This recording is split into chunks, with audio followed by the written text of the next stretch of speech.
ربنا اغفر لي ولوالدي وللمؤمنين يوم يقوم الحساب يا الله يا رب العالمين আল্লাহ তুমি আমাদের একমাত্র একমাত্র বন্ধু একমাত্র আর তোমার অসংখ্য সৃষ্টি অসংখ্য হইলাম এবং তুমি আল্লাহ 10টাকে হারাই দিলে তোমার কোনো ক্ষতি হবে কিন্তু যদি তুমি এক ওনাকে আমরা হারাই ফেলি তাহলে আমাদের আর কোনো গতি থাকবে দয়া করে মায়া করে আমাদের আল্লাহ শহীদ মুজাহিদের এই পরিবার তার পিতা মাতা তার ভাই বোন আপন যারা আছে রব্বুল আলামিন এই শহীদের রক্তের উসিলে তাদেরকে দুনিয়া এবং আখিরাত দুই জায়গাতেই তুমি সম্মান করো খাস করে আখিরাতের অপমান থেকে তুমি তাদেরকে এবং আমাদেরকে রক্ষা করো আল্লাহ তোমার পুরান আগুন থেকে আমাদেরকে রক্ষা করো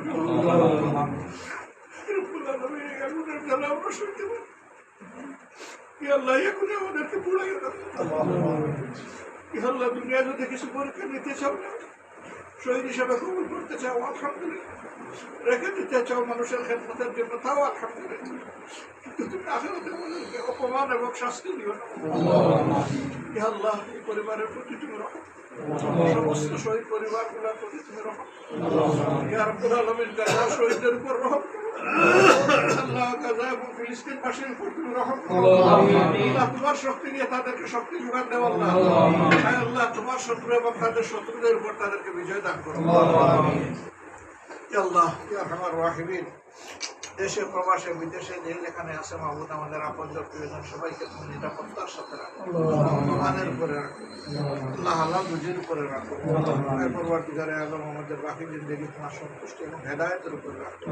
খাতিমা বিল খায়র আল্লাহ এটাই তো শহীদ হয়ে গেল শাহাদাতের দরজা তো আমরা বন্ধ হয় এখন বললাম থেকে যাকে তোমার অনুগ্রহ বিশেষ মায়া হয় তাকে তোমার শহীদ হিসাবে আল্লাহ এই তালিকায় তোমার একটা গুলামের নাম যদি পছন্দ হয় আমার নামটা রাখিও এই মুক্তির চিঠি নবনে আর কোনো মত হয় না